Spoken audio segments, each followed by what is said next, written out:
Iraq, a land that predominantly practices Islam, is full of oppression and terrorism.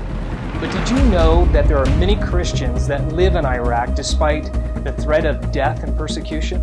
In 2003, this war-torn country had an estimated 1.5 million Christians living in Iraq, but since has seen a significant drop to less than 450,000. This drop in the Christian population comes from the drastic migration of Christians due to the Iraq War, Iraqi governmental collapse, and even religious persecution brought forth from the militant Islamic groups such as Al-Qaeda and even ISIS.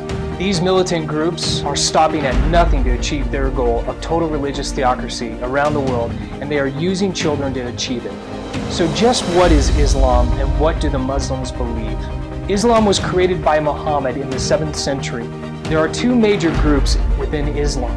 There's the Sunni school, which consists of about 90% of the Muslims, and also the Shiite group, which consists of about 10% of Muslims. Islam's view of salvation relies on the forgiveness of sins by Allah alone, through the weighed scale of individual Muslims' good deeds versus their bad deeds.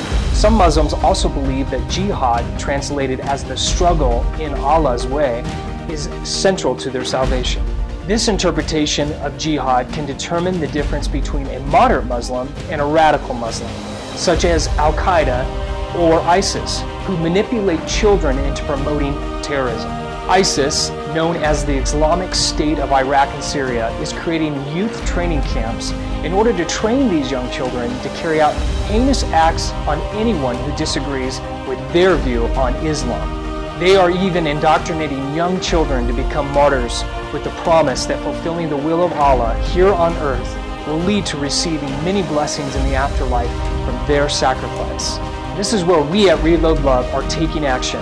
The problem is terror, but the answer is love.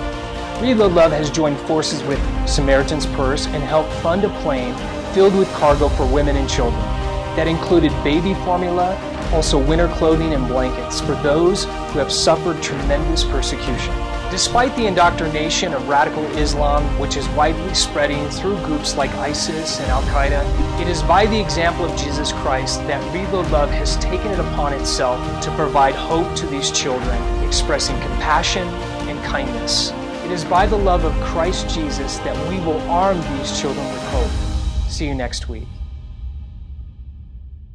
Join the Reload Love team by becoming a monthly donor today.